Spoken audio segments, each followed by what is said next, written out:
Hello बच्चों, इस video में मैं आपको बताने वाला हूँ गुणनखंड, गुणज और अभाज्य संख्या। आप किसी भी एग्जाम में बैठते हैं, गणित का सवाल आता है तो उसमें आता है गुणनखंड ज्ञात कीजिए, गुणज क्या होता है और अभाज्य संख्या से ये होता है। तो मतलब इन तीनों का इस्तेमाल अधिकतर संख्याओं में होता है, लेकिन इसका बेसिक क्या होता है ये किसी को नहीं पता। कि बेसिक मतलब जीरो लेवल से कि अभाज्य संख्या क्या होती है, कौन कौन से अभाज्य संख्या है, 100 तक में, 200 तक में, 1000 तक में, गुणनखंड कैसे टूटते हैं। तो मैं आपको जीरो लेवल से बता रहा हूँ, बिल्कुल बेसिक बता रहा हूँ, पूरा डिटेल में नहीं बताऊंगा। डिटेल में बताऊंगा लेकिन पूरा बड़े बड़े सवाल नहीं लूँगा, सिर्फ समझाऊंगा कि गुणन अभाज्य संख्या क्या होती है, उसके बाद गुणज क्या होता है, गुणनखंड क्या होता है। तो आइए हम स्टार्ट करते हैं पढ़ना। गुणनखंड गुणनखंड होता है दोस्तों, जैसे कि किसी भी संख्या को ले लो 10, तो 10 के गुणनखंड लिखना है, मतलब 10 का अपन लघुत्तम लेके कर सकते हो या फिर ऐसे नॉर्मल भी कर सकते हो। 10 में किन किन संख्याओं से भाग जाता है तो देखना, 1 का सभी में जाता है, उसके बाद 2 का भी चला जाता है, उसके बाद 5 का चला जाता है, उसके बाद 10 स्वयं में। तो इन 10 का गुणनखंड क्या हुआ है, 2, 5 और 10 और 1। अब इन सब का गुणा करेंगे तो अपना क्या जाएगा, 10 हो जाता है। जैसे कि 2 और 5 का गुणा करेंगे कितना जाएगा अपना 10। तो ये होता है अपना गुणनखंड निकालने का तरीका। मतलब गुणनखंड मतलब उसके सारे कितने भाग है, किन किन संख्याओं से उसमें भाग जा रहा है। जैसे कि 20 है तो 20 का अपन लघुत्तम लेके कर सकते हो, 2 से 2 2 एकम 2 जीरो, ऐसा कैसे, फिर 2 से करेंगे 2 पंजे 10, फिर 5 से कर लेंगे अभाज्य संख्या है तो 2 गुणित 2 गुणित 5, तो ये कितना जाएगा 20। तो अब 2 के और भी गुणनखंड हो सकते हैं। देखो 4 का भाग चला जाता है इसमें, उसके बाद 5 का भाग चला जाता है इसमें, उसके बाद 10 का भी भाग चला जाता है इसमें।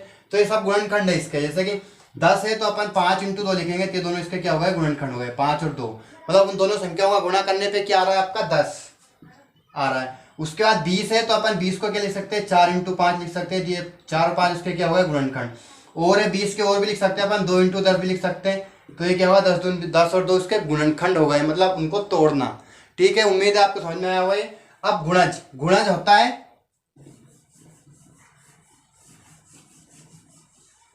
गुणज क्या होता है, पहाड़ा। जैसे कि 5 का गुणज लिखना है तो 5, 10, 15, 20 ऐसे अनंत तक जितना चाहो लिख सकते हो।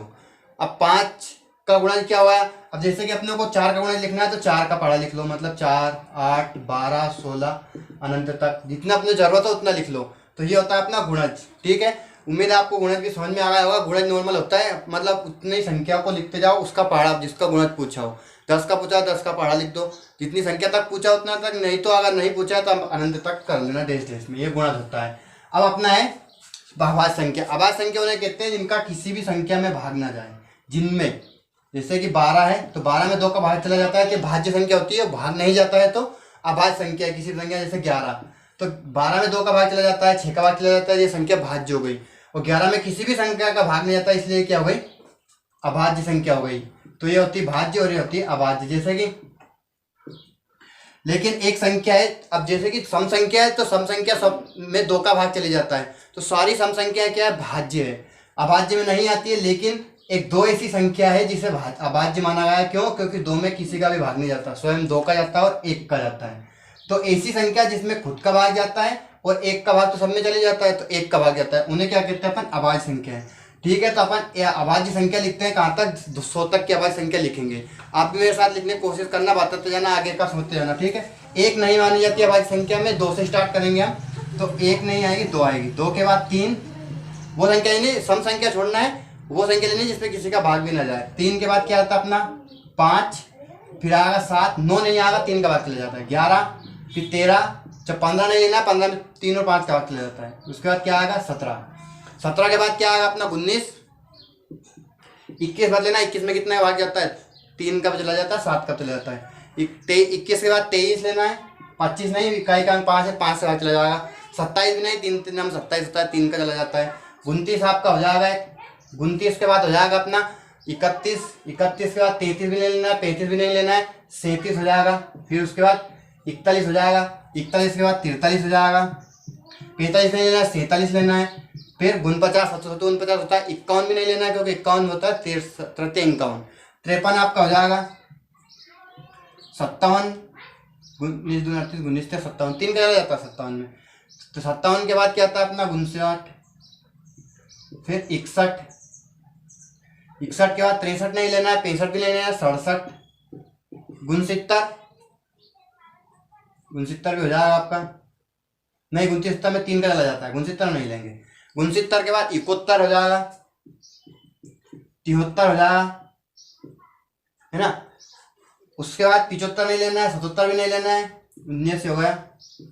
फिर 81 नहीं लेना, 3 का चला जाएगा, 83 नहीं लेना है, 83 लेना है, 83 हो गया।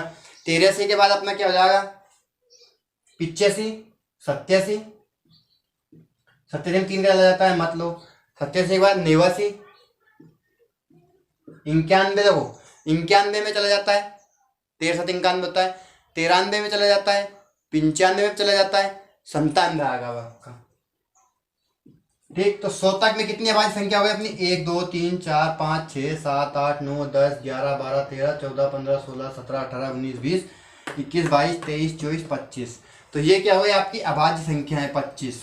ठीक है, तो ये होता है अभाज्य संख्या। गुणनखंड होता है किसी भी संख्या का तोड़ के लिखना उसमें दो वाले संख्याओं में, जैसे कि 5 और 4 है तो 20, ये 20 का गुणनखंड हो गया 5 और 4। जैसे कि 15 है तो 15 के गुणनखंड क्या हो गए, 3 × 5। ठीक, उम्मीद है आपको वीडियो पसंद आएगा। वीडियो को लाइक करें और चैनल को सब्सक्राइब जरूर करें, लाल कलर का बटन लगा हुआ है। ठीक है दोस्तों।